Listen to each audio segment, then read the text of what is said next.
Are you Laura Palmer?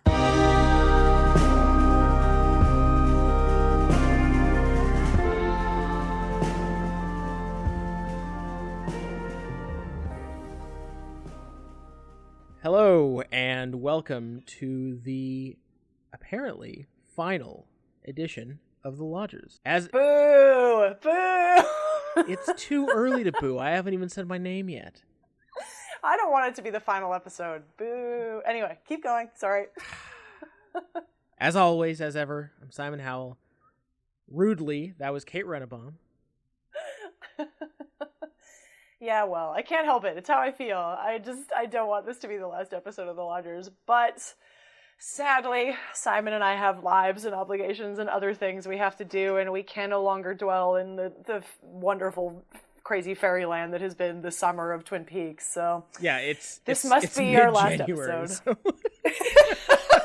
Yes, we've managed to kind of spread this out for as long as we could, but the show ended. It's not been 6 months. No, but you said it's 6 months since it's been a few months. It's been a few months since it ended, so I think it is time. The podcast fulfilled its basic obligation of being a way for us to get free merch, and now we've got the merch, and now there's no more reason for it to exist. Well, and of course, with the other major reason for having the podcast, and this is a genuine reason, which was to be able to invite really amazing people to come and have conversations with us, which is not normally a thing that we always get to do about Twin Peaks. So that was the other major reason, and I think Simon and I are pretty excited to say that this final episode was a very good example of getting good people to come and talk to us. Yeah, I mean, I would extend that further and say I rarely have conversations with people in reality. So really the podcast was just a way for me to smuggle interesting people into my life without having to have them deal with facing me in reality. And yeah, I mean, you know this by now if you're looking at the show notes, but this week for our final episode, after considerable scheduling mishaps and planning and plotting, we were able to get not only preeminent David Lynch scholar and an author, Dennis Lim, we were also able to get novelist, man about town, general wonderkind, Tom McCarthy, not to be confused with the writer-director of The Cobbler, but in fact a wonderful talent in and of himself. Tom McCarthy. I mean, I had no idea I had some idea what to expect separately from them, but I had no idea what to expect when their forces were to combine. The result was a pretty broad spanning conversation that I think everyone who has been able to put up with us so far will enjoy. Yeah, I mean, so people have some sense of how this whole thing came about. So I think I've mentioned this on the podcast in the past, actually, but I was very lucky to get to know Dennis when he's now taught, I think twice, 2 separate years at Harvard as a kind of guest professor.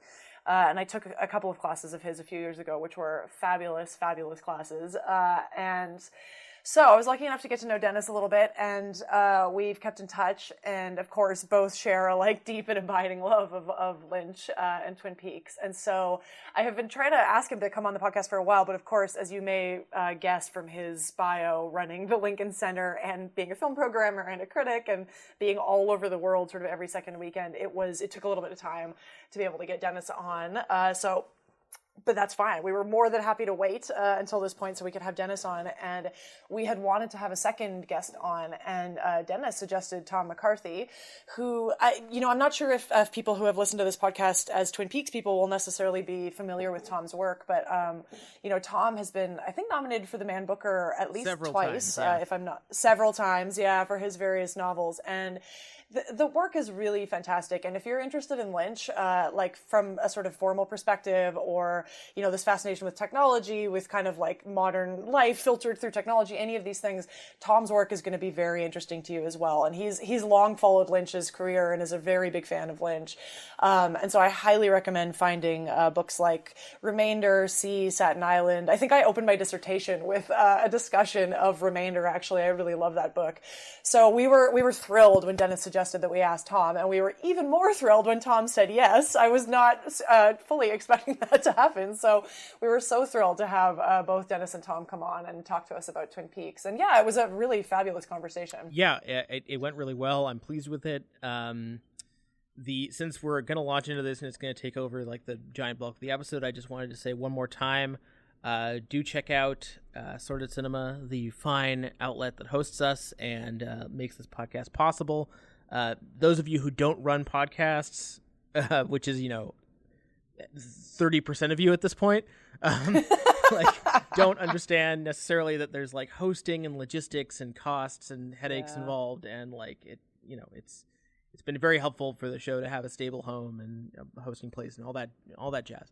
So that's been very, very helpful. And I haven't done any writing for them over the last little while, but perhaps I will in the relatively near future.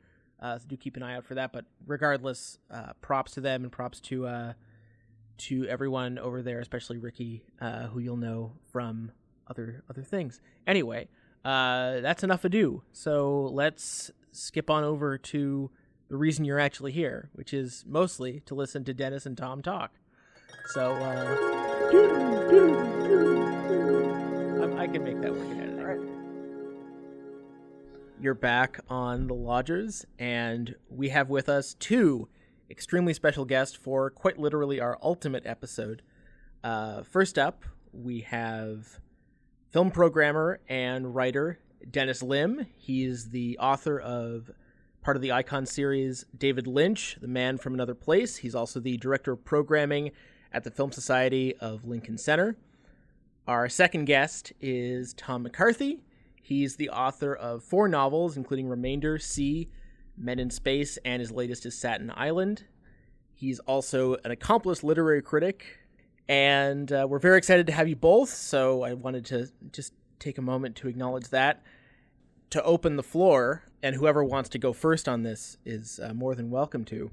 Both Dennis and Tom, you've both written about and spoken of how Lynch is perhaps the preeminent artist of our time, and you've both, used a lot of time and column inches, and in your case, Dennis, an entire book on this. But I guess where I would like to segue with that is, like, as you're watching The Return, as we're now calling it, did anything about the experience of watching it surprise you based on your extensive foreknowledge of David Lynch? And whoever wants to start on that can go ahead. I was surprised at how contemporary it was. Usually when, it's like when a band do a reunion 25 years after they were good, it's usually a bit embarrassing, or it's a nostalgia tour. It's a grubby kind of cashing in on something that's no longer relevant. But this was anything but that. It just seems so incredibly contemporary. For example, in a political sense, I mean, it was uncannily timely that it depicted the FBI coming to rescue the world against evil at the very moment when America and the rest of the world is hoping that Comey and Mueller are going to do exactly that, or in its depiction of maybe in a more formal sense, in its very sophisticated and very up to the moment understanding of networks and digital culture and distributed media. Yeah, similar. I would say related to the idea of it being very contemporary is how completely devoid of nostalgia it is, how completely allergic to nostalgia.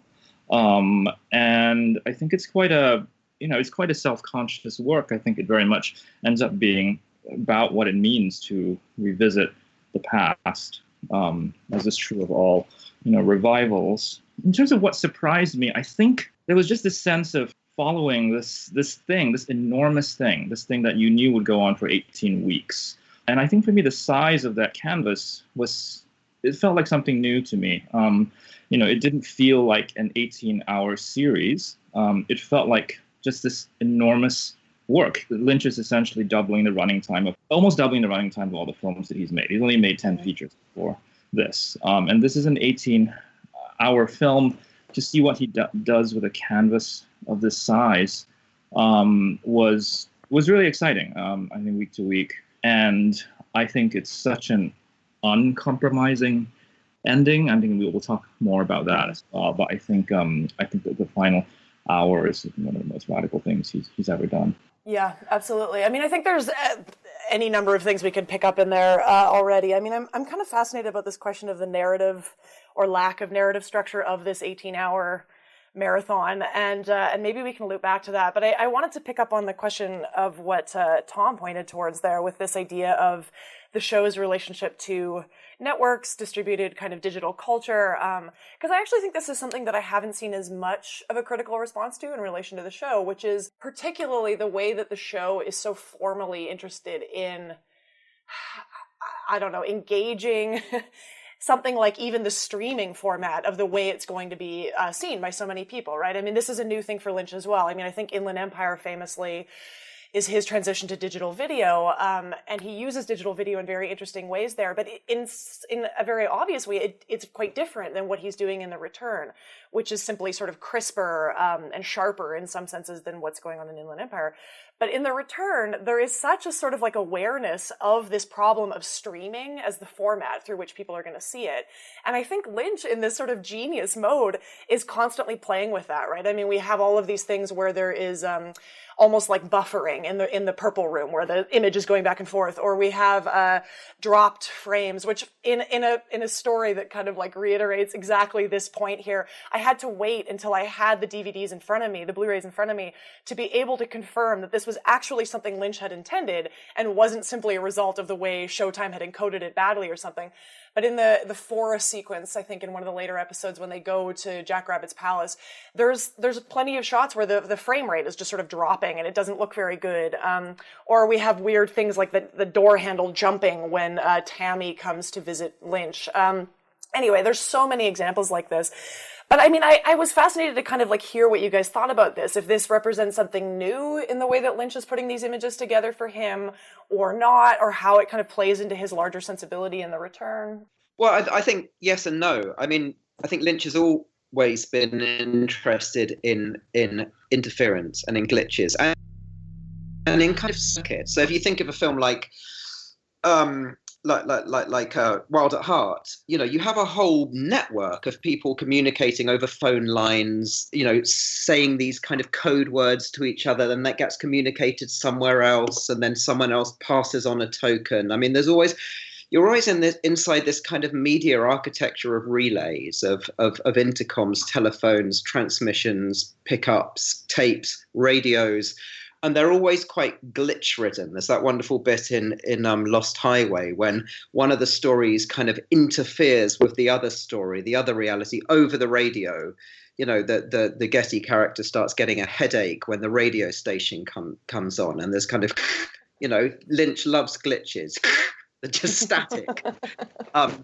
And I suppose when you get to Inland Empire and he moves to digital, and then this really comes into play in The Return, there are so many different kind of beautiful aesthetic manifestations of that a digital environment offers, like buffering, like kind of, you know, those kind of glitches, which are incredibly aesthetic. You know, they have their own aesthetic kind of quality, and I think he amplifies them to the full. But I think he's doing something. I don't think it's just for effect. I think it's a whole set of reality fields overlapping, disrupting each other, and this is the way they do it. I mean, Lynch is a kind of media totalitarian. The world is media, and media is the world. And this is the kind of, you know, not just the texture and the surface across which things play out, but it's the whole architecture and cosmos that we inhabit. The gods watch film in The Return. You know, time is film. Yeah. I think it's a continuation of what he's been doing, and maybe most obviously of Inland Empire. There's always been this sly sense of like medium awareness and medium specificity with Lynch. You know, I mean, the Twin Peaks Fire Walk with Me famously opens with that television set being destroyed. You know, because he's moving on to a new format, new medium. And I think this is very much in keeping with Inland Empire, working with this standard definition consumer grade video, digital video for the first time, and really reveling in the texture of the medium as a formal and an aesthetic element. And I think he's certainly very aware, even though he refers to it as an 18-hour film, that most people I think most people did consume it on their computers. I certainly did. I went back between watching it on my laptop and on a television. And I still haven't had except for the first 2 episodes, which I was lucky enough to see in Cannes on the big screen. I haven't had the experience of watching this as cinema, which is what Lynch describes it as, even though it hasn't really shown that way, except for last week in New York at MoMA, where they had screenings of all 18 hours over 3 days. Did anyone else feel, because I know we all had the opportunity to watch at least some of it on physical media, as I was watching the Blu-rays, I was happy to see the images in high definition, because especially in Canada, the streaming quality was not great. I can't speak to the rest of the world, but it also kind of felt like a betrayal to have the show sort of chunked out on these high definition physical discs, and like having to get up and change the disc and just have it suddenly appear in perfect quality on my large television screen. Did anyone else feel like the physical media version of The Return was in some way kind of wrong? Yeah, I see what you're saying. I mean, certainly stream, flow, it's so much part of the aesthetic of the series. There's that amazing episode, I think it's number 8, streaming electricity out of their heads down to earth, and it's almost like the flow of data over a fiber optic cable, and then the kind of slowness and the buffers through which that comes in. I mean, it seemed exactly the right medium to watch it on. It did seem oddly kind of retro, getting up to put a new CGI. I completely see what you mean. Yes. Yeah. And that's this really, I think, kind of pointless, but in some ways fascinating discussion about whether this belongs to film or to television. Yes. Yeah. Sort of unfolding on Twin Peaks Twitter or whatever. Like, people were putting it on their lists of best films, lists of best television. What is it, and what is the best way to consume it? I mean, would you watch this as an 18-hour film? I mean, is that optimal? Is that possible? And I didn't. I had this odd experience of watching. I was traveling over the summer, and I would watch 3 or 4 episodes at a time, and then go step away for a month or so, and then catch up. So I think I'm not sure what it would be like to actually rewatch the whole thing, and I'm curious, like whether you think this question of whether it belongs to film or to television is relevant. I think the temporality of watching it in kind of it was released once a week, and then and I, like many other Lynch addict friends, would in between each week go and rewatch back episodes. Mm-hmm. That kind of becomes part of the experience. So you're catching up, and then it becomes this immersive thing in which the archive kind of comes back into the present tense. I mean, he creates these, or it creates these pauses, which are somehow integral. That's another form of buffering, I guess. Yeah. That made me think as well of when Dennis, you wrote in your book about the reception to Mulholland Drive and how it seemed to mark this turning point where people started to view, at least in the case of Mulholland Drive, they kind of viewed it as a puzzle movie, as opposed to his previous movies that just didn't make any sense. Whereas suddenly there was something to make sense of, and people sort of filled in these. There was something about the design of Mulholland Drive where people were able to take the things that didn't necessarily make linear or structural sense, and then kind of fill in the gaps themselves and create these new narratives. And that was maybe even doubly so with Inland Empire.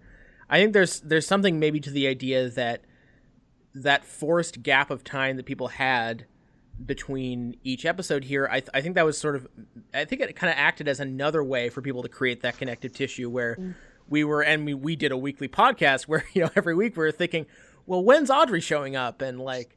Or whatever burning question was happening that week, and sort of I know, at least for my part, I was always breathlessly speculating about well what are they going after with what they've done with this character, and when is this actor showing up, or since they announced the cast in advance, like what will this actor possibly be doing here?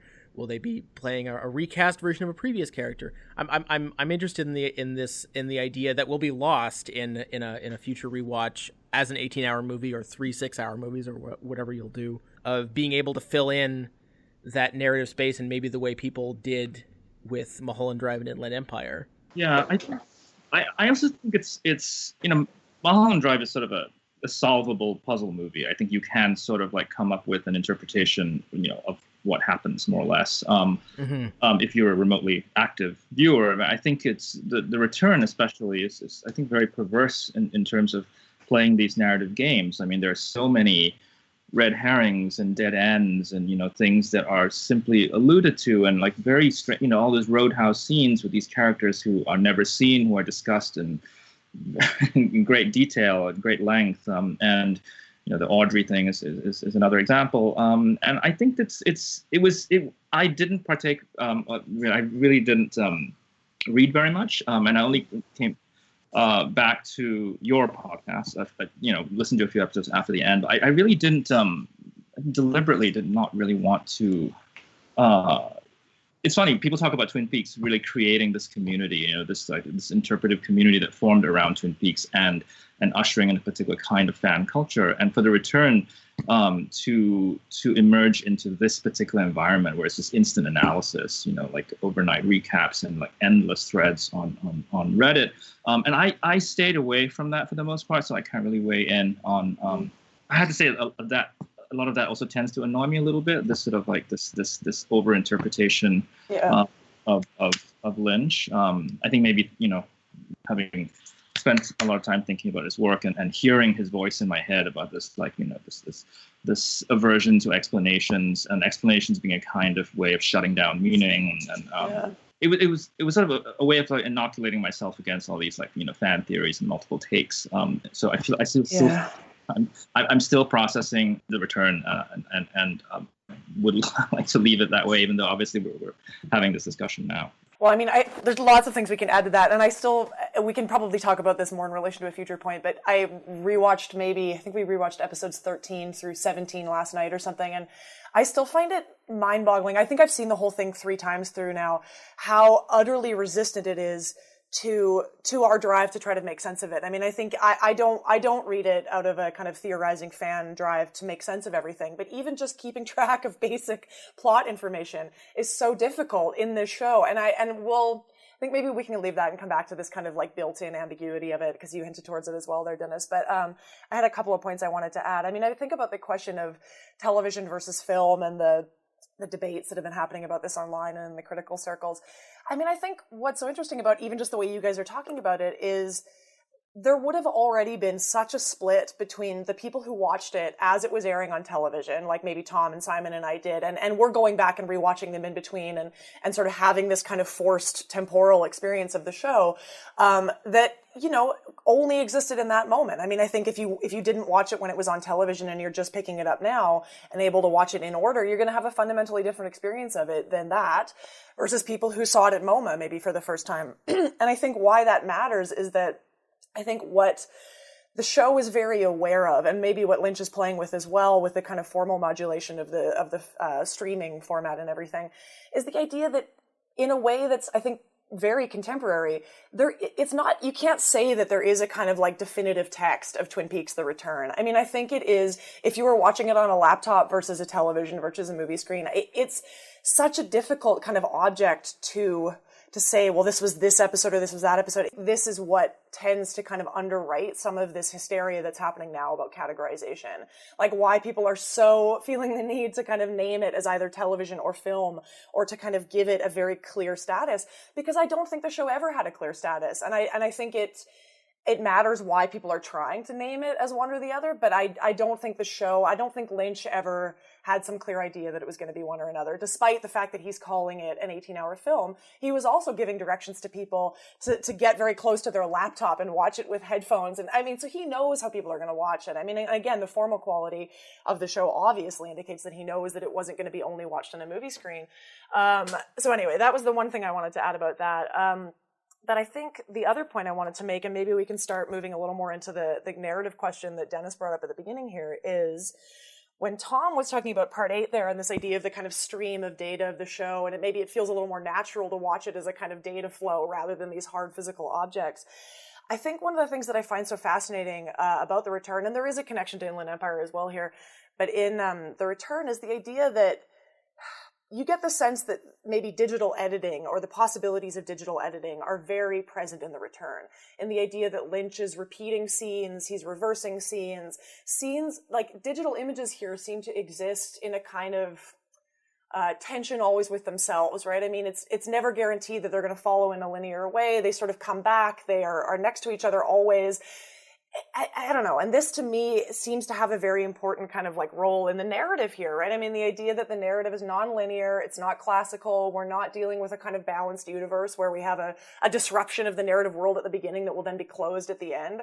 It's very much the opposite of that. And I don't know, that's a very general prompt, but we can sort of talk about whatever people are interested in talking about narrative here. Yeah, I mean, I think that's definitely the way Lynch's narratives work, that they're clearly not linear, and a kind of detective-like puzzle-solving approach to them is limited, is only going to take you so far, and not far enough. And yep, there are many ways in which we could see that as symptomatic of digital culture. I mean, there's a kind of architecture of information storage. There are kind of, bits of information here and other bits there, and they're linked, but they're not activated until a certain channel or vector or connection is made, and then it kind of flows through, almost like bytes and bits around a circuit board. But at the same time, Finnegan's Wake operates in a very similar way, and this is 1939, right? This is way before the internet. So I think, I think it's not just I don't think it's just a comment on digital culture. And it's interesting that, I mean, sure, in The Return, there is a lot of digital culture. There are a lot of modems and flashing screens and so on. But there's also this obsession with radio and with records and with silent film and stop animation. So I think there's this kind of hyper presence of all media ever, Yeah. And so we have to kind of think about it quite kind of cross historically. Yeah. Or everything is kind of simultaneous. All media is kind of simultaneously. And then Lynch, his own kind of moment zero, which he pretty much, centers the whole thing around in episode 8, is the splitting of the atom. This, I guess we could see that as a moment in media, but it's also a moment in technology and science and history. And it's the point for him, within the kind of cosmic structure of the Return, it's the point at which evil is born and Bob is put into the world. But it's also, formally, it's the moment of atomization, right? I mean, the narrative works kind of atomically and subatomically. There's this endless, it's kind of Deleuzian. There are whatever assemblage there is deconstructed and reconfigured in sub-assemblages, so all those scenes in the Roadhouse where you get kind of girls scratching themselves or talking and bits of plot, that they're almost like substrata of maybe an Audrey, or, Audrey is an assemblage, the girls are a sub-assemblage of that assemblage. It's very atomic, right? So I don't know, I think there's lots of particular kind of technological or mediatic phenomena that we could attribute it to, but none of those kind of contains the whole kind of structural logic there. Tom is very right, and I feel like I'm getting too caught up in the digital stuff as well, but I feel like he's very right to point out that this isn't, the kind of structuring questions here are not only the sort of like the digital image ordering and the possibilities therein, but also this idea that both Lynch and the editor Dwayne Dunham kind of talk about very regularly in interviews, which is the idea of a sort of emotional logic of the show, and an emotional logic that isn't necessarily grounded in anybody's subjectivity, right? It isn't necessarily a character's emotional logic. Instead, it's this idea of the way that they would talk about it, where they would sort of code sequences with this sort of different emotional kind of color system on the boards, and then they would edit according to this. And on rewatch, I find it very funny to think about this idea of emotional logic, because you would expect, therefore, that this would lead to a kind of balance, right? That you'd be moving between sort of like happy, sad, shocking, horrifying, any number of things. But that often isn't the case in the episodes. Instead, it's that the episodes as a whole almost feel like kind of different emotional spaces, right? I mean, you have episodes that are sort of very humorous, a little lighter, and then all of a sudden you have episodes that are sort of really hard to take, right? I mean, I think this, if they're talking about emotional modulation and putting together these episodes, I think what you get is very much Lynch and Frost kind of beating you over the head with very upsetting sort of sets of things, whether that be sort of violence against women, particularly in a certain episode, or death and loss in another episode. Anyway, so I think that was what I wanted to say. I agree. I don't think Lynch is a natural storyteller, but he is very interested in how narratives operate. I think it's just this life. How do you continue to exist longer in this world? And I think what The Return does with duration is really quite remarkable and singular. I don't really think I've seen duration used this way, certainly not in television, and not really even in cinema. When you think of, the use, when you talk of things like slow cinema, you tend to think of, Tarkovsky, or you tend to think of more like observationally motivated, like long takes. There is a very strange and I think particular use of duration in The Return. I mean, this was greenlighted as a 9-hour series that he essentially, he didn't write more material. He just asked them to give him double the running time so that he could literally just take his time. And I think duration has, it's a source of comedy, and in many scenes, it's a source of the uncanny as well. I think it allows for repetitions, as we pointed out.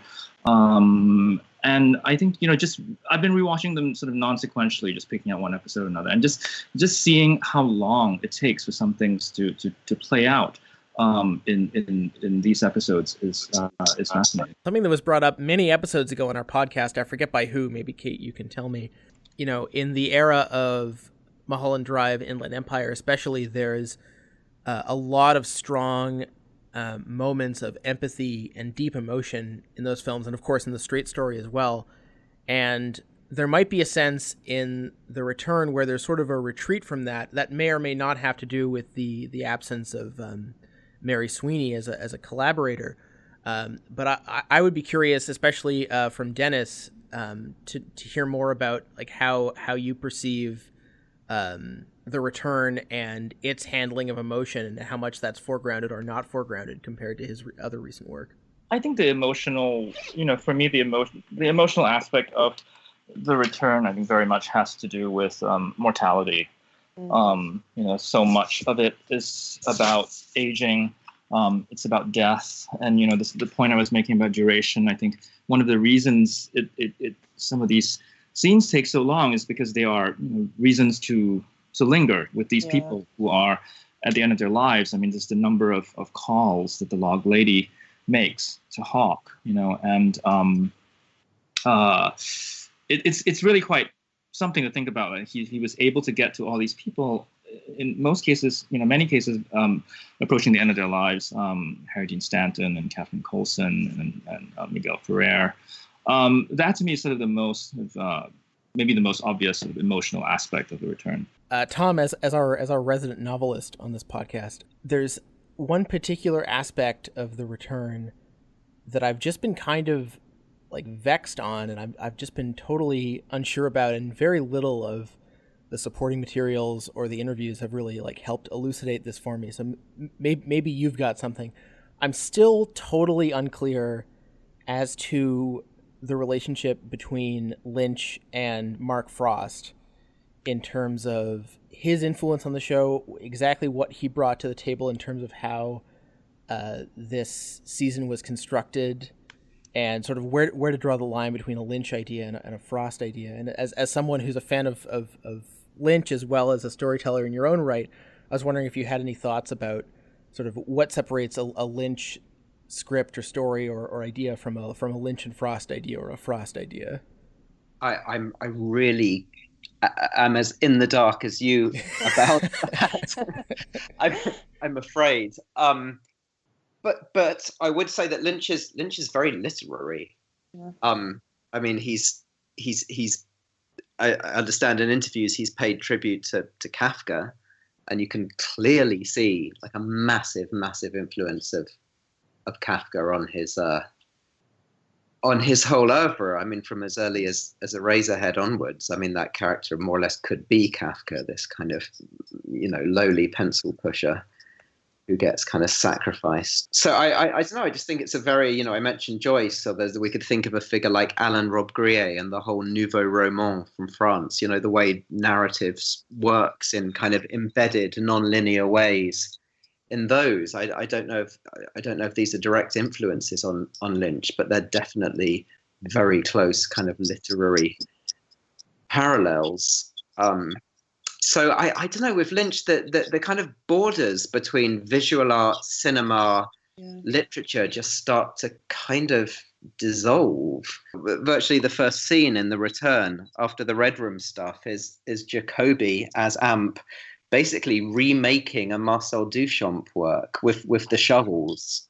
Right, he's making this work called In Advance of a Broken Arm, in which Duchamp hoists shovels onto a machinery. I mean, that's exactly what Jacobi is doing, and as Dennis points out in his book, Duchamp's Étant Donné, which is also about a kind of a waterfall and a murdered woman, was installed in Philadelphia when Lynch was young and living there, and we could think of The Bride's Laid Bare by Her Bachelors, which could be describing the whole plot, the whole Laura Palmer and her model. Yeah. Just wonder if the Lynch Frost question could be, if there could be any clues in the books, the sort of the textual stuff, which I confess I could not get very far into. I read some of them. The Secret History, is that the first one that came out before it? My understanding is that Lynch didn't read any of that. Is that true? I believe so. Yeah. Lynch has also said that he never read The Secret Diary of Laura Palmer that Jennifer Lynch wrote, even though I think the sort of the portrayal of Laura in Fire Walk with Me is pretty consistent with the one in that book. But I wonder if that there's a clue there as to like what Frost brings to the table based on the details that are in those books. Well, and there's also a sense there as well with the final dossier, which is why I have been very resistant to reading the final dossier. I'm not sure I'm going to, but I think Frost, particularly in those books, I think serves maybe one thread of the Twin Peaks fandom, which is the fandom that is very interested in the kind of puzzle solving, clue collecting kind of work of the show, which, I think, Dennis, you've talked about this as well, that the show alternately kind of promotes that sort of response to it and allows it and teases it. And then on the other hand, really is very withholding and kind of shuts it down. And, maybe that tension between the two modes is part of what makes the show so fascinating. And what I think I am resistant to in the kind of secret history of Twin Peaks and the final dossier book is that you don't have that tension. Instead, you have a more like, oh no, there is a puzzle and it can be solved and there are clues here. And my understanding is that the final dossier sort of goes so far as to kind of say this is what the ending of the show meant. And I'm not happy about that, and I don't like that, and I think it's very much sort of against the ethos of The Return and of Lynch's practice. And so I simply am not going to read them, I think, but I know that maybe marks me as a minority of the Twin Peaks fan. I don't know. I feel the same way. Yeah. Personally, I feel like my issue, and that I don't think that I'm going to get this resolved over the course of this recording, is I feel like I understand what Lynch brings to the table, and I feel like I understand what Frost brings to the table. What I don't understand is when Lynch and Frost sit in rooms for weeks at a time writing this together, what that's actually like and like how the exchange of ideas works and where the compromise points are and like what that alchemy together looks and feels like. And I mean, I guess the end result is just what you see.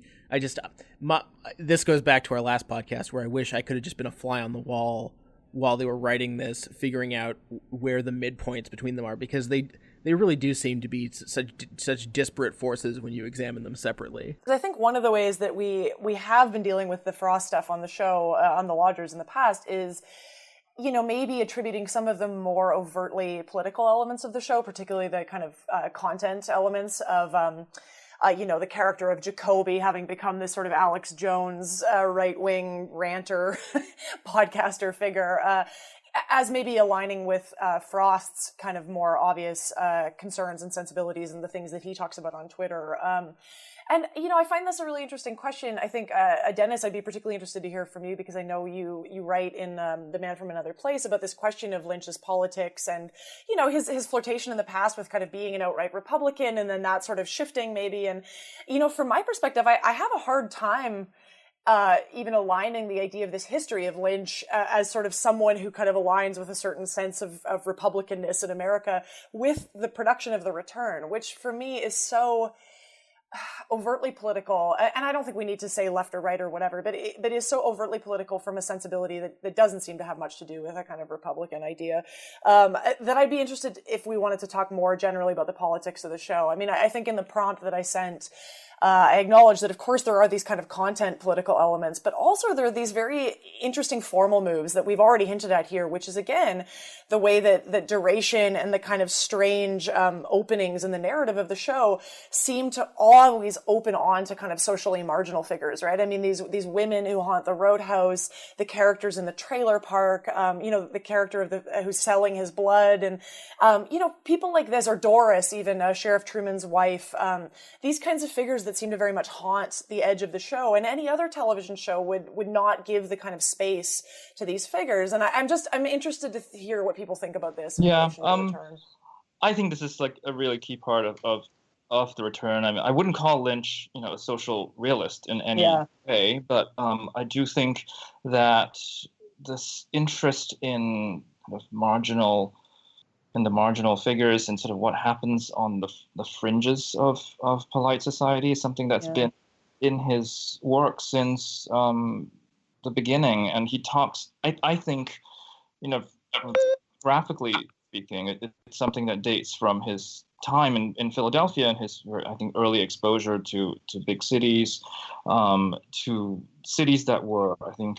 very crime-ridden and violent at the time.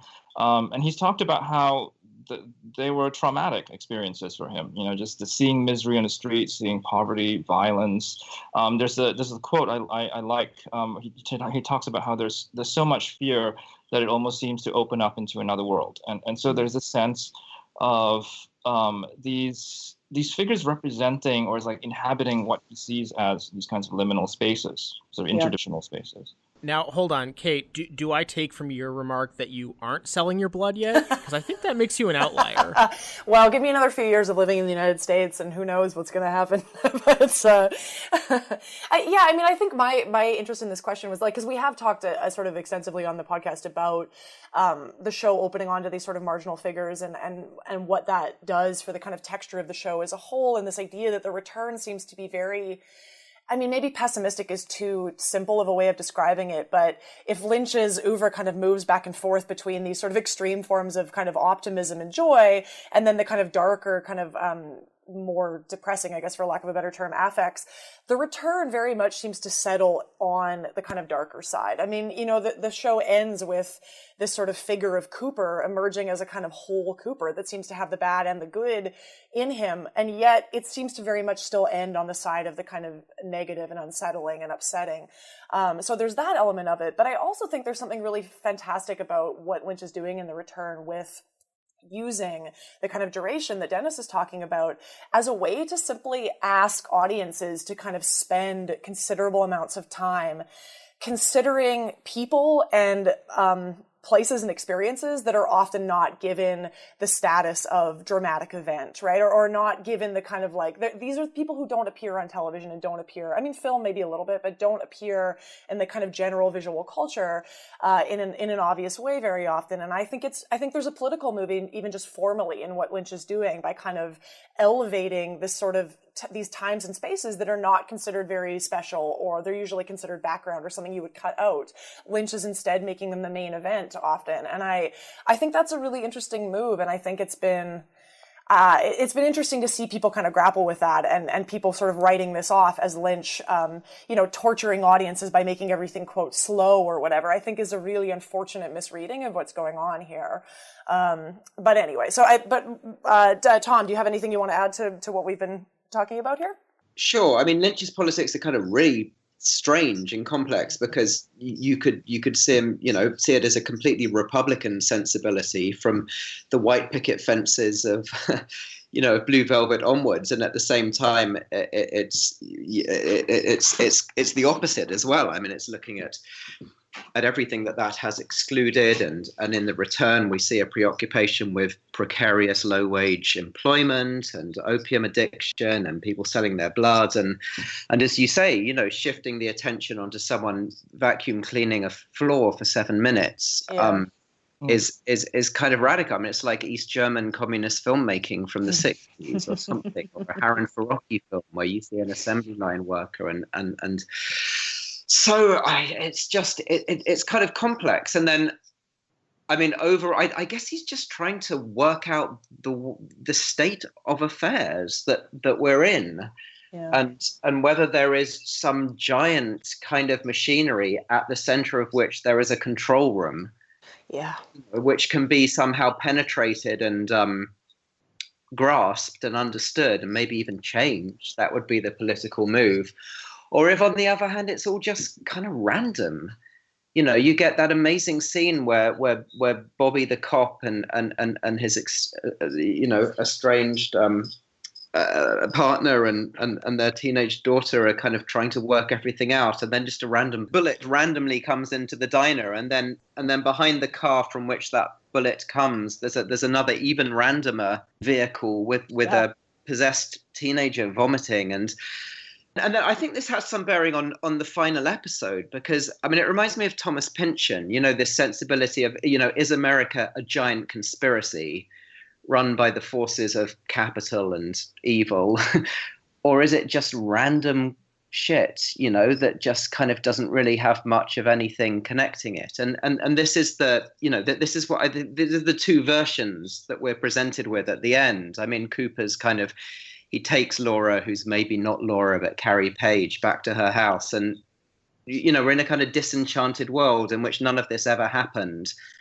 And then there's this kind of existential moment when she looks at the house and thinks, well, did it happen or didn't it happen? And, is there this horrific but kind of rather beautiful universe? Or is it just nothing, just contemporary disconnected life? And then her scream is a kind of affirmation in a way. It reminds me of William Faulkner's, between pain and nothing, I will choose pain. She chooses pain. It's what Donna Haraway calls sticking with the problem. She chooses to stay with the problem rather than. Do you see what I'm saying? Yeah, absolutely. That's a really interesting reading of that ending, Tom. I had not necessarily thought about it that way, but that's really fantastic. I like that a lot, actually. What you've described as this so eloquently as the world of the return it's really antithetical to the world of Twin Peaks as we knew it 27 years ago. I mean, like that was there was something very kind of nostalgic and retro about the original setting of Twin Peaks, the original world of Twin Peaks. It was, it was a very cozy sort of small town USA environment, and I think what the world that we see in The Return is I think is much more apt to the contemporary moment. He's sort of expanded the universe of Twin Peaks, but it's in some ways I think it's not just bleaker, but this is an emptier, blander world. I mean, so much of it takes place in the suburban subdivisions and the and these anonymous office buildings and hotels. It strikes me as to come back again to like one of our original points, like a really contemporary portrait of America. Yeah, and I think I think both Tom and Dennis there, you guys were both hitting on something that I think, Tom, particularly your way of breaking this down, this question of control versus this sort of conspiracy control angle on the other hand, on one hand is an option, and on the other option is sort of nothing and a complete kind of lack of meaning and connection. I think this does a really good job at getting at one of the kind of overall trends of The Return, which I've been fascinating with, and for me, it organizes itself around this idea of surveillance, the kind of theme of surveillance that's been so prevalent in The Return. And I've been fascinated too. I haven't seen a lot of people picking up on this or writing about it so much, despite how present it is in the show. I mean, from the very earliest scenes, you have characters constantly kind of looking up in rooms to see if there's cameras, or kind of asking if they're being recorded or listening in, or Evil Coop's sort of ability to kind of tell what surveillance is on him and control surveillance. And I mean, this is a regular theme in the show. And I think I don't think I've figured it out yet exactly, but I think one of the things I've been trying to think about with it is that in The Return, compared to something like Lost Highway, where in Lost Highway, you have the couple being recorded, they're being recorded in their house and these tapes are being sent to them. I think what's so frightening about Lost Highway, it's not just that these recordings are sort of impossible, but it's also that there seems to be a kind of specific force behind them, right? A force that is all-knowing and sort of is in control of the situation. Whereas in The Return, I think what's so frightening about the way surveillance works is that, like you were describing there, Tom, I don't get the sense that Lynch thinks there is a sort of ultimate control room behind this. I mean, I think what's being dramatized is that the surveillance is just sort of pervasive. It's just everywhere. It's kind of become its own form of experience, its own kind of condition for modern life. It doesn't necessarily lead back to kind of an intelligence behind it. It's just everything, which I think is terrifying. I don't know. Does that spark anything for people? The one thing I wanted to mention is, we were talking about chaos versus order, conspiracy versus arbitrariness, chaos again. I kept thinking about Philip Jeffries and how, like, so much of the first 3/4 of the season is, this is about Philip Jeffries, this goes back to Philip Jeffries, all goes back to when this was assigned to Philip Jeffries, and we see the footage of Bowie again, and then when we finally see Philip Jeffries, he's a big whistle. I mean, for lack of a better, he's a large tea kettle. Why is he a large tea kettle? Who knows? I mean, the real answer is because Bowie was not available or was unwilling or whatever. But, in the context of the show, he's a big whistle. Why? Because, I don't know, here's the next episode.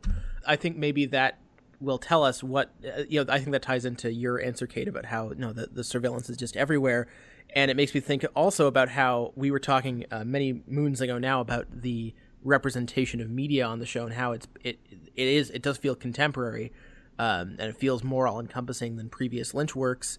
And that makes me think about Jacoby and Dr. Amp, where he's essentially a podcaster, which, represent, etc. But also, like, he turns the surveillance on himself. Like, it's like, the ultimate sort of generically authoritarian act of, you're filming me? Well, I'm going to film myself, and I'm going to use that constant surveillance as a way to build up a hashtag resistance. Yeah. And which, again, we're confusing whether or not he's on the left or right wing, and I think there's really no way to know that. He's just kind of generically anti-authoritarian. Yeah. Counterpoint that would be Jerry, right? The mad pothead Jerry. Yeah. This is the horrible kind of killing. He blames his binoculars, bad binoculars, and then he gets the cops to call up Ben and say his binoculars just killed someone. And in a way, he's kind of right. I mean, it's almost like the surveillance system itself is the agent, not the people who look through the network itself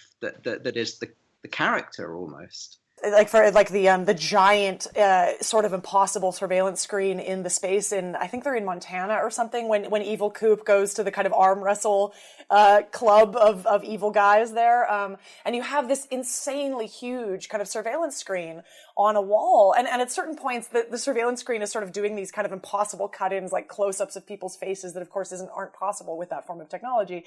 But I think it really does emphasize again this idea that yes, it is kind of its own agent. It's sort of, particularly visually, I mean, in the frame, the surveillance often becomes a kind of dominating presence, like in the Mitchum brothers casino, right? I mean, this insane wall of kind of surveillance images is crazy. And not to mention what seems to be and then isn't actually the inciting incident of the season, which is the security guards watching the big surveillance box, for lack of a better term, which, again, seems to be extremely central and then actually is completely tertiary. Yeah. But then the place where the gods live is an observatory, right? I mean, it's the place from which we observe, from which we look. I mean, or it's somewhere between an observatory and a giant power plant. And I mean, maybe the steam kettle is a kind of analog version of electricity, which is so important in this show. I mean, electricity is the network. It's the medium of pulses and flows and connections. And when Cooper kind of towards the very end enters, the final decisive scene, he goes through the door in the electricity rooms of the power plant, right? Yeah. Or I think I think there is a kind of structure to it, and it's something to do with the circuit of surveillance and power and kind of discharge. I had another question sort of explicitly aimed at Dennis, although anyone's free to answer. in Man from Another Place, sort of necessarily by, virtue of when it was written, you wrote about Inland Empire, and you talked about how it was thought of as kind of a culminating work, although at the end of the book you do sort of tease Twin Peaks' return. And of course that subject has gotten sparked up again as a result of the return. And I was curious about how you conceive of Inland Empire as culminating work versus The Return as a culminating work, and sort of what's changed in between. Yeah, I think The Return is, even more so a culminating work in a very literal sense. I think it's an all-encompassing, it's almost a retrospective kind of work, in which I think Lynch very self-consciously puts in many aspects of his work, like dating from his early shorts. You have the sort of like the very primitive sort of movie magic quality of his handcrafted early shorts. You have a lot of the sort of like the sort of slow motion comedy of Eraserhead, the sort of like mechanical cosmology. You have a lot of his interest in music, a lot of his visual art. I think the sort of the extreme violence in The Return is more reminiscent to me of his paintings than of any of his other films. The sort of body horror and the tactility. And of course, I think it's, it also takes even further the concerns, the themes of his last, this Lost Highway, Mulholland Drive, Inland Empire, these sort of like doppelganger parallel world films. Yeah, so I do think The Return is a true culminating work. I think it's a summation. I think it's different from Inland. I think just to come back to my point about this, the scale of it. That seemed at the time like an epic work, something that he lived with, and developed over a period of years. But this is, I think, on a whole other level. This was just a question that occurred to me halfway through doing research for this, and kind of having it dawn on me that both Dennis and Tom are, more connected to the art world than either Simon or I are. And that's not necessarily a kind of angle that we've talked about on the podcast so much. I mean, we've talked maybe a little bit about Lynch's art here and there, but for me, I think this question occurred to me when I was thinking about this debate between television critics and film critics and where Twin Peaks belongs. And, someone recently writing on Twitter talked about, maybe an important point in this sort of TV versus film debate for The Return is the fact that television critics en masse, I mean, with the exception of people like Matt Zoller-Seitz and stuff, television critics en masse, haven't been very quick to embrace The Return. I mean, television critics haven't really given it nearly the same kind of due that film critics have, right? I mean, film critics are pretty universal in kind of claiming that this is a sort of major event in kind of cinema history. This is a really big deal. Whereas there are a lot of television critics that maybe haven't even watched the whole thing, which is shocking to me. But anyway, for me, I just was wondering, Tom and Dennis, if you guys have a sense, being part of this sort of other community of artists and art makers and art critics, how The Return is kind of playing out there. I mean, I know the Art Forum has been running recaps, and Dennis, you've written a piece for this on Art Forum, and Tom, even you were talking about the show's literal connections to kind of Duchamp pieces and art pieces. I mean, is The Return kind of having a sort of role there? Are people taking it up in the art world and talking about it? All my friends who are artists are kind of obsessed. I mean, they've been getting at 3 a.m. just to watch it the moment it's available. So yeah, it seems to me this is where the kind of main audience for Lynch is, but I mean, I find this is where the main audience for my work is as well, is in the art. It seems to be where the action is in culture in Europe, at least. I think almost everybody I know is obsessed with Twin Peaks, and whether they're in the art or the film world all summer. The question about television, I mean, I actually don't think this really has very much of a connection to anything else that's on television. I mean, I don't think it obeys any of the rules of so-called prestige television or quality television. It doesn't even strike me as an especially sort of, the structure isn't even especially episodic, hour by hour. But all that said, I don't know that it has much of a relationship to what's going on in film either.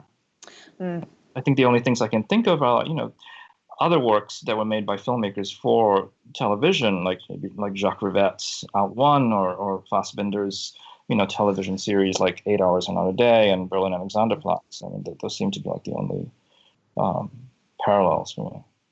Yeah. I mean, I think one of the things that I had thought about in relation to this art world question that I think backs up your point, Den, is that there isn't as much of a relationship between The Return and kind of contemporary film as one might think. And for me, this was the way people reacted to the use of CGI in the show, that there was this kind of, even across both television and film writing, there was a kind of, not everybody reacted this way, but there were at least a few critics that expressed sort of, dismay, or that they were unhappy with the way CG was being used, that it was sort of cheesy and it was drawing attention to itself and it was ugly. And, I obviously we on the podcast don't agree with that. And I think Lynch is very much in kind of perfect control of how he is using CG. It's never a mistake. It's very purposeful. And I mean, it was interesting thinking about how I actually think that kind of use of CG might really find a better reception again in the art world, like among artists, where I think there is a really kind of large spread sort of interest in and exploration of how you can use sort of digital culture and digital imagery in these kind of very,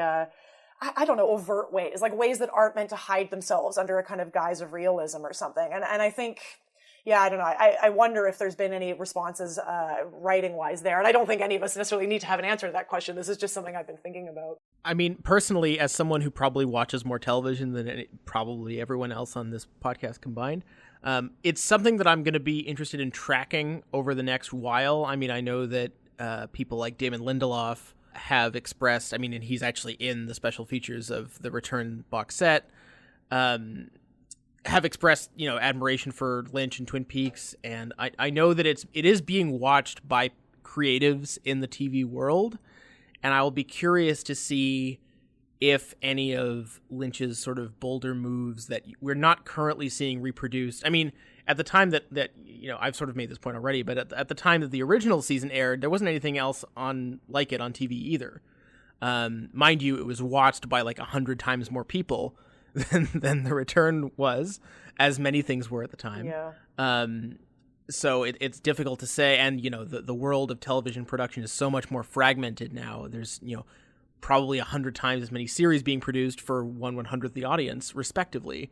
So it's unlikely that we're going to see the kind of tidal influence that Twin Peaks had over its TV landscape. We're probably not going to see that kind of influence happen with The Return and other series. But I would be surprised if we didn't see any change. I would be surprised if we didn't see any creatives, showrunners, executive producers, writers, what have you. I'd be surprised if we didn't see any of them kind of take more experiments with form and structure and tone and what's possible with these sort of more overt effects, like you were saying, Kate, in future. But, I've been wrong before. Dennis, I have wanted to ask you a question about a point that you've made about the finale in the past. I've wanted to ask this for a little while, because it's in both your Art Forum piece and your film comment podcast with Violet Lucca. So in talking about the ending of the finale, I think you picked up on the fact that so many people, ourselves included on the podcast here, talk about the finale of the show as very much participating in Lynch's theme and his fascination with this idea of both trying to rewrite the past, but then the kind of impossibility of being able to rewrite the past. The idea of, his work is often kind of backward looking, and yet there's a sort of futility in that. And I thought you had a very different reading of this ending, which was the idea that actually what's so unusual about the ending of The Return and what marks it out in Lynch's kind of oeuvre is the fact that, Cooper actually succeeds in rewriting the past. It's not just that he tries and he fails. I mean, he doesn't do it exactly as he would like, right? I mean, this idea of saving Laura doesn't play out directly, but he does succeed in doing something. And that this sort of is part of what is so terrifying about the ending of The Return. And I think we probably maybe have larger points we want to make about the ending here, but I just wanted to kind of start us off by asking you about that, about how you could elaborate on that at all. Sure. I mean, I think I was just trying to, figure out why the ending was so chilling, as I experienced it, and so terrifying. I mean, maybe more terrifying than anything in all of Lynch, or just saying something. It's I think it's not lost on anyone that this is a recurring theme in Lynch's works. It's the theme in Lost Highway, in Mulholland Drive. These are all films about a desire to rewrite history, to do things over, and they're all failures. I mean, they are, they're attempts at reenactment that fail.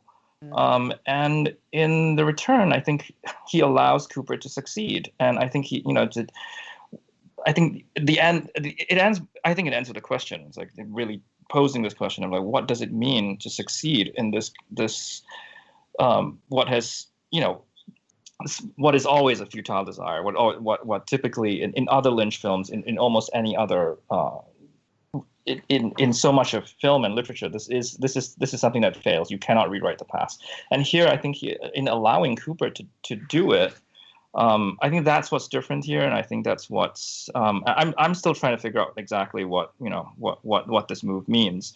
But that struck me as a key difference between The Return and, say, Lost Highway and Mulholland Drive, and also in Vertigo, which I think is sort of like where this is a film that Lynch has been riffing on like endlessly. I mean, the Vertigo perhaps being sort of the ultimate film about a failed reenactment. Although the other movie that seemed to be really influential here was Jean Cocteau's Orphée, his take on Orpheus. I mean, especially with the radio transmissions, which are so central to that film and to The Return in episode 8. And here, well, in Cocteau's film, there's also a kind of successful rewind and erasure of the past, so that Eurydice hasn't died. And Orpheus and Eurydice are kind of back in their house at the end. Yeah. And in fact, in Cocteau's original play for that, the angels that have brought that about say we had to leave them in their shit.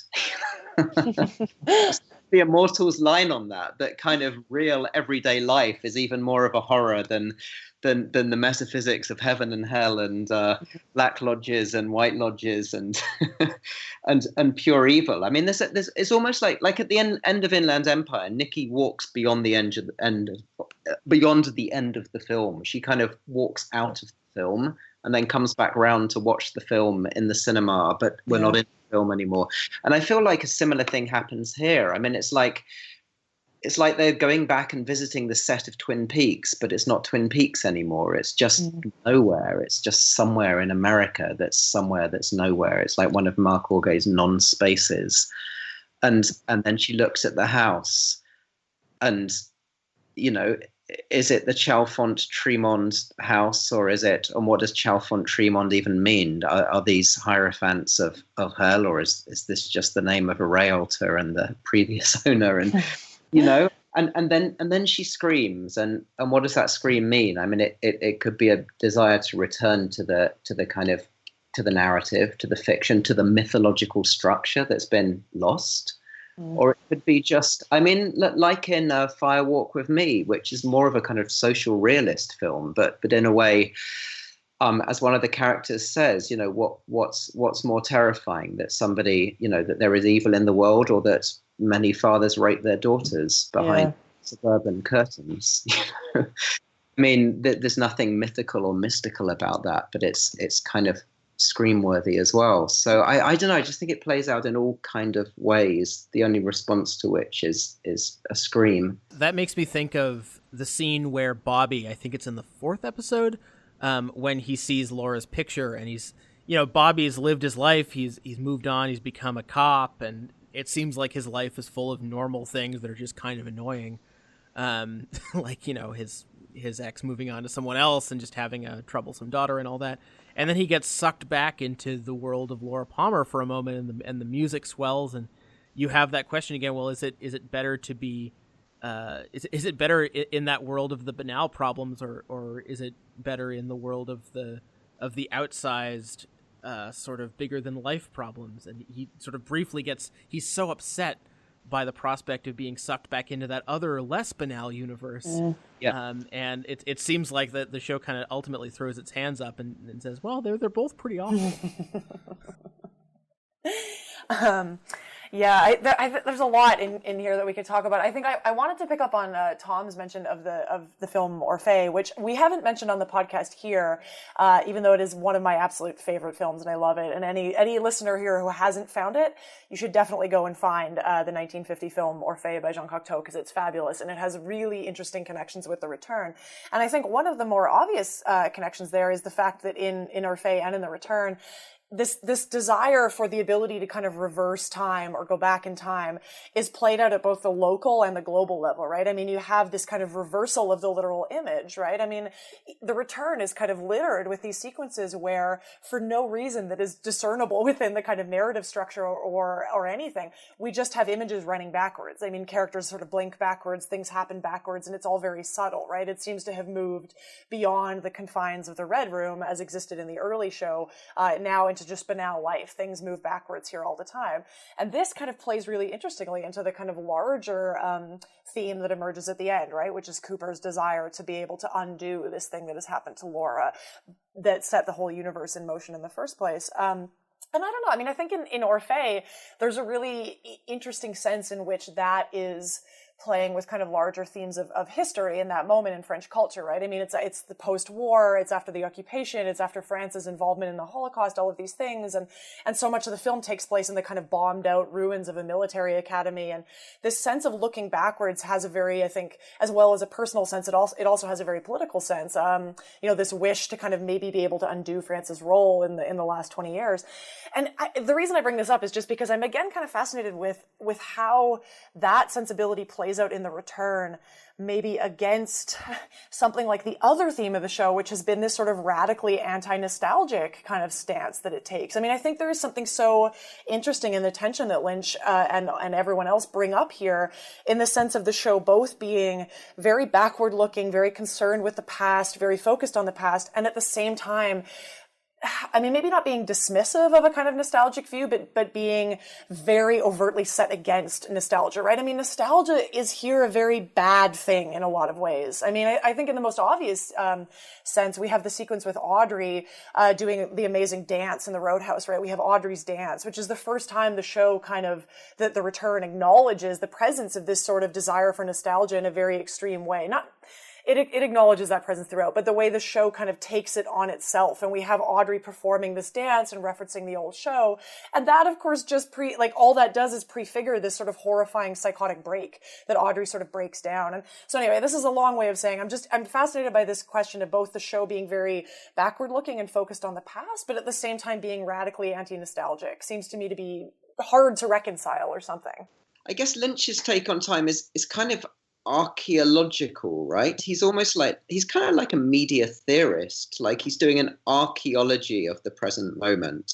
So if we see that in media terms, to understand network digital culture, he looks to cinema and to television, and before that to radio, and before that to silent film. And all these things are kind of, they're like layers of Troy or something. So this is the way that he's able to kind of bring the past into the present without it being nostalgic, and make it contemporary. Does that make sense? Yeah. Well, as I was reading, I was sort of scanning back through bits of Dennis's book, and I was reminded of some of the short work that Lynch was doing in the 90s. And it's stunning to think about how Lynch has worked in every medium from 1890s film stock, where he's got 5 shots in a minute to tell a story, which he decides to tell in like the most elliptical way possible given the constraints, all the way up to now where he's working in the most cutting edge to the extent that contemporary audiences might even find it alienating.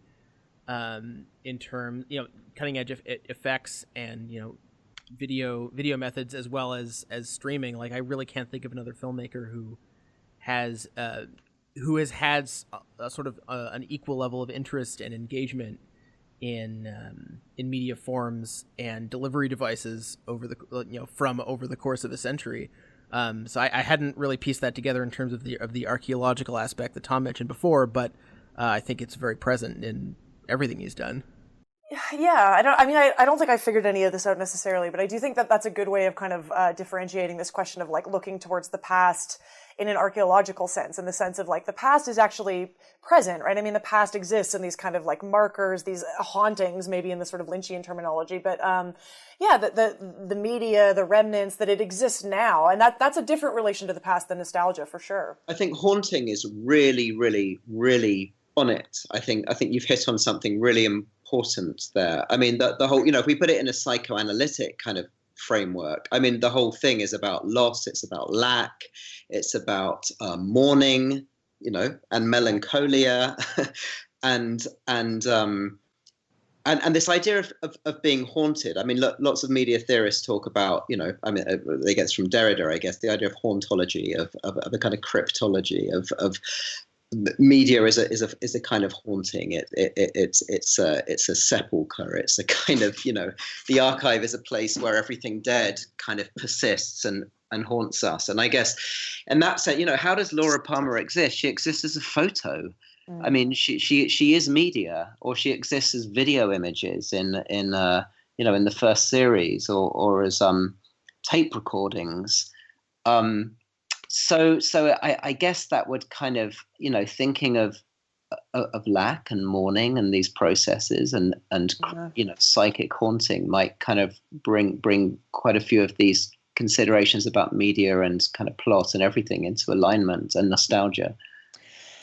Yeah, and there's something fascinating there too, as well, about the idea of melancholia linking up to a certain kind of repetition, right? I mean, the temporal repetition. The idea of melancholia is differentiated from mourning in the sense that melancholia is the inability to get past the repetition of the trauma, right? It's the fact that the kind of trauma and the pain simply repeats and repeats and repeats.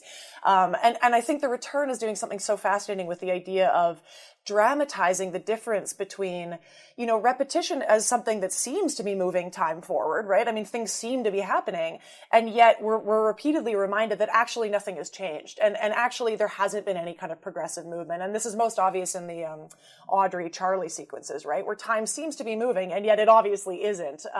And this is a very kind of painful construct, right? This is mourning that hasn't been incorporated. This is mourning that hasn't been moved beyond yet, so I think that's super important, Tom, for sure. Yeah, and it's moved to a kind of psychotic state. I mean, the baseline would just be Audrey in the White Room just going, what? And all of this is the kind of psychotic just replay in all the senses of that word, replay, glitch and replay of that stuck moment. And you can see almost all the characters and the whole universe of The Return and America itself as kind of stuck in this moment of traumatic replay because something has been lost. And that loss cannot be overcome. Yeah.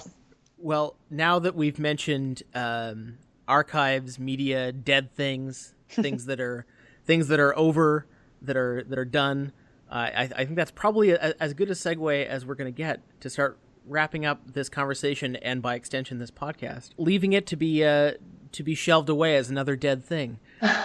But before we do that, I wanted to ask you, Dennis, since we're talking about sort of archiving, retrospective, and things like that, as one of the, sorry if you're embarrassed by this, but as perhaps the preeminent sort of Lynch scholar out there, you've got an entire tab of your personal website devoted to David Lynch. I couldn't help but notice. What are your plans in terms of incorporating The Return into your scholarship? I don't know. I wrote a fairly short piece on The Return for Art Forum, which I think I barely scratched the surface. But I think I if there is occasion to update the book, I probably will. Yes, that's the best answer we could have gotten to that question. That's fabulous. I just wanted to say I really liked that last point that you were all making about this sense of being stuck, because rewatching it, I just sort of had it on just several episodes in sort of in the background yesterday, and just the abiding impression I got from just watching some of these episodes again is stillness. There is such a stillness to and I think the way in which The Return resists this like forward momentum that is typically mandated by narrative, by television certainly, is quite remarkable. I don't really watch a lot of contemporary television. I ended up watching one of the new episodes of The X-Files with in-laws over Christmas. I'm so sorry. I know it was horrible, and I won't continue. That will not be happening again. But all just to say that I think it's once you've kind of been tuned in to the way that the return works and like its temporalities, its way of presenting the world, it's actually very difficult to then go back to seeing what sort of passes for kind of like normal temporal structures in a lot of other media, right? These sort of assault of editing patterns and these like extreme kind of manipulations of attention, you know, compared to what's going on in the return, they are so obvious and transparent and like unpleasant. I mean, the return is very much existing in a really different kind of place. And I really hope that, you know, the show goes on to have this life where more and more people find it and are kind of able to appreciate that and really get into it, because I think it is such a rich space. I mean, you know, we've said that 100 times on this show, but it is such a rich space. I hope it continues to find the audience it deserves. Personally, I'm still waiting for a listener to build me that app that will just give me a randomizer option to just plug a random set of scenes into my ocular area without having to load DVDs or like choose an episode. Just put it on shelf for me until the end of time. Did anyone have any concluding remarks, or I would like to add efforts, upcoming projects, or current endeavors they'd like to plug?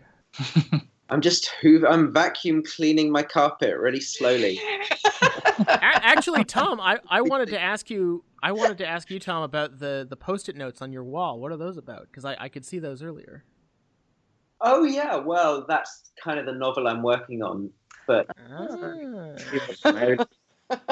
I'm interested in the kind of whole history of automated or recorded movement from Muybridge and Mary onwards to data capture studios and wind tunnels. But you know, that's a slow thing. Don't hold your breath. Well, maybe it'll come together around the same time that this possible 4th season of Twin Peaks may or may not come together. We never know. Maybe we'll have to wait another 25 years if at all. I'm also not sure I ever even want that to happen. This was a perfect season of television, and I don't think we need any more. I'm pretty sure I don't want that to happen, actually. I don't think a 4th season. But then again, I thought that, you know, at first when I first heard about the reboot, I thought we don't really need a 3rd season. I thought it ended, you know, I actually loved the previous ending of the 2nd season, but this certainly exceeded expectations. Yes, me too. I was a little trepidatious at first, and I feel like the same about the 4th season. Not sure we need it, but then if Lynch is at the head of it, I mean, it could only sort of be amazing, really. So we'll see. Yeah. I think it's the fact that it feels like a bad idea to me that proves that it's a good idea. That's how it seems to go with Lynch. Tom and Dennis, I wanted to thank you both so much for joining us. Behind the scenes, there's been a lot of technical garbage going on, and I thank you both for being so patient and so generous, I meant to say. And that about wraps it up for us. Are you both on Twitter or reachable on social media, followable? No. Oh, good for you, Tom. That's the correct answer. But Dennis, you are on Twitter. I am, although that was like I don't actually use it. But yeah, I am in theory on Twitter. But yes. Yeah. Do you have what is your handle? I have a Lynchian handle. Gum you like. Ooh, very good. The Twin Peaks handle, even. Yes. Well, and I think your Facebook, Dennis, is regularly updated. It tends to be about the kind of Lincoln Center programming as well, right? Yeah, which is a good way to follow. I mean, if people don't follow Dennis's film programming at Lincoln Center, that is an education in film in and of itself, and everyone should really just check it out. There are some really fabulous films that those guys show, and in fact, we actually didn't even mention this particular credit of Dennis's in relation to Lynch, but I think one of our guests earlier mentioned this as a very important series for him was when Dennis programmed the Rivette series against Lynch's films, and people still talk about that to this day with kind of misty eyes. So I thought we should get that on as a final mention for Dennis's work. Okay.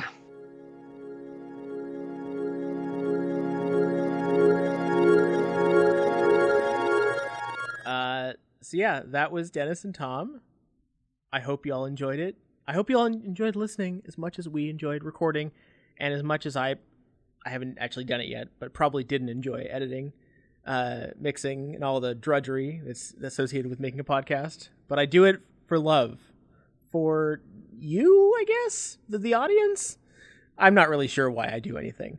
But in all seriousness, it's not often I get to finish a thing So it's a nice, warm, fuzzy feeling to get to the end of something and to be happy with it. And I'm glad everyone enjoyed it.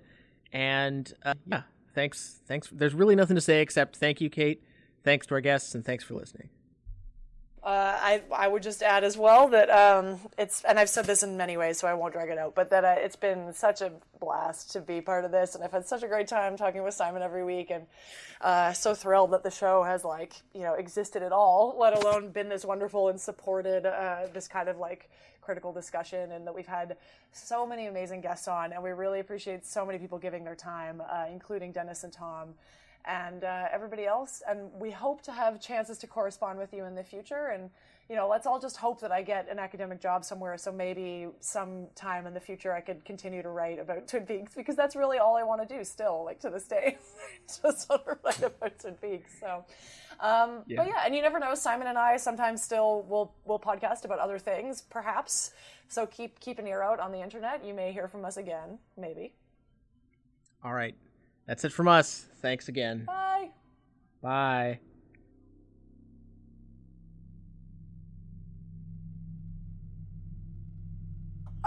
We can hear you. Yes. Yeah. Should we drop the video? So the way this will work is Kate and I will record a general show intro. Yeah. Once Okay. you guys are gone, Okay. you have to deal with the drudgery of that. Simon will hang up, I think, and then All recall I'll do everybody, is right? come in with a general introduction for both of you, and then we'll. Okay, I'm here. I'll have an opening question for either of you to field, or hopefully both of you. Yep, And perfect. we'll roll from there. Does that sound good? Perfect. Simon. No, yeah, but I edit, and Still there? if anyone says anything xenophobic or Dennis, are you there? or Yeah, libelous, yeah. I can keep it for personal use Yes, yeah, and I'm not here. disseminate. Yeah. He's just not moving. Dennis, you, go ahead. The final dossier. Yeah. Yeah, we can hear you. No, I could. We could hear Yeah, you. we You can were do fine that. on the I recording. can So you can keep going. The final dossier. Yeah. Oh no. Okay. And Dennis, you can't hear I'll us? do my No? best to make sure that conversation flows without too many people talking over each other. Guys, I'm losing And actually, you. since I'm already talking, I might as well cut in. Do we still have a Tom? I'm just checking. Oh no, is Simon?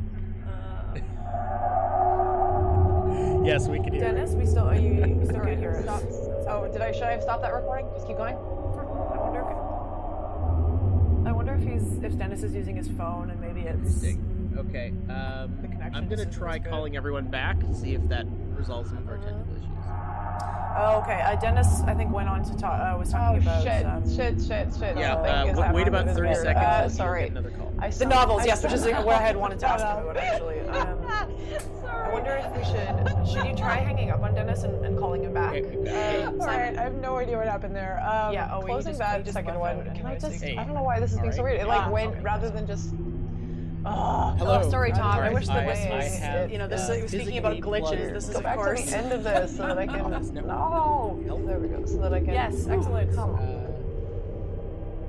Hey, Yeah, well, I would leave it so on. Dennis, Holy I think shit, we caught this you is- I'm making right all up of these, until talking about the technical Let's say if we get 15 perfect minutes, then we can start we taking had that, care and of then it. we lost you right after that. But you I think rather than we lost Tom. continue on the same recording, it started a second recording, but at the same From time death? as playing the first recording. Dennis, how are you doing here? I don't I think hear we're what's safer going on. on that for now. I actually, Okay, I mean, this might be going out on a limb, but I'm trying to fast forward. okay, It's sorry, too I'm slow. Did you hear me? I Like, was fired. Hold on. How long were we talking for? Not that long, right? Yeah, we can hear you. And Dennis, and let me know if you want anything to I pick just up hung on up. there. Anyway, But oh my maybe I'll God. do the Is there anything else we have to cover in the surveillance outro other than prompt just saying control room thanks versus and random goodbye? order thing was just too good. But yes, you're back. Savage. Not you, Dennis. something. Skype. Well, that's clearly true. Sure, go for it. No, that was me hanging The up on it. CinemaScope people want me to do something go- again for he'll the come next back, yeah. upcoming article, and I'm like, why won't you just let me write another thing about Twin Peaks? Did I tell you that I proposed that for the last one and they You know wouldn't what? let me do? Oh, we have a Dennis again. Oh no. No, I was like, let me do 3. It'll be like a perfect trifecta, and then like every other magazine has stuff. Random at the end act of of- the return. CinemaScope was the only one that didn't have like a wrap up piece, but they wouldn't want me to do it. Okay, let's see if I press play Dennis, here. in the past, if it will we've work. tried Okay, other video recording. chats. Try. Play. They're all sketchy. It's every time. I worry if I press record, it's just going to do the same thing again. Let me grab Olivier to make sure I don't fuck this up. Hold on. Oh no. Oh man, the internet just does not. Oh yes, we can hear you now. We lost you in the middle of random act of, and then you were gone. Yeah, if you like. Do you would it make it better Tom. sound if you just recalled everyone again? All right, sorry, Dennis. This was we did our intro. Hello. We did our intro, and Yay, I accidentally pressed people are back. stop, All right. which I should not have done. We should have just kept recording. But the problem is last time I pressed record, it just created like a new one down here while playing this one. So it's like I just want to continue this recording. How do I do that? Do you know? All right, Olivier's sitting here. Hi. He can't hear you. Hi. Olivier's not yet. Okay. Hi. I'm sure Tom wouldn't have any thoughts at all about reenactment. How did you click? You just click record? I just clicked record and then just started all of a that sudden. didn't- See, that's what it did last time. Oh, well, at least now it's. I mean, it doesn't really Yeah, matter. I Just export the two Together? Together, yeah. Hey. All right. Well, at least this worked properly last time. Okay. Last time it like started over there and was playing this recording over the recording. So at least this seems to be working. Oh, he's better. gone. Here, can you like, yeah, that track? Put your Can I try for a second? Oh wait, he's back. Tom. Like Simon's gonna splice these later. Yeah. That's not matter. Yeah. All Just right. start recording now, and it should be okay. All right. Yes, so Sam, sorry, are I you can. recording I can, too? yes. Okay. I'm gonna press play. And see if Sorry, this do we works. have everyone? It seems like it. It might be two separate Yeah, tracks, in but at least between it's picking up. me, At I least had the to end of this restart one is picking Skype, up and from so where much it- I louder used that than time this. to It doesn't upload. matter. Don't worry about it. All right. Thanks, Olivier. Anyway, okay, did you explain where we Okay, were? all right, Kate? now we are ready to go. Sorry. I'm so sorry, everyone, for all the stuff. Anyway, okay, so Dennis had just finished talking about what were you talking about? Right, the ending.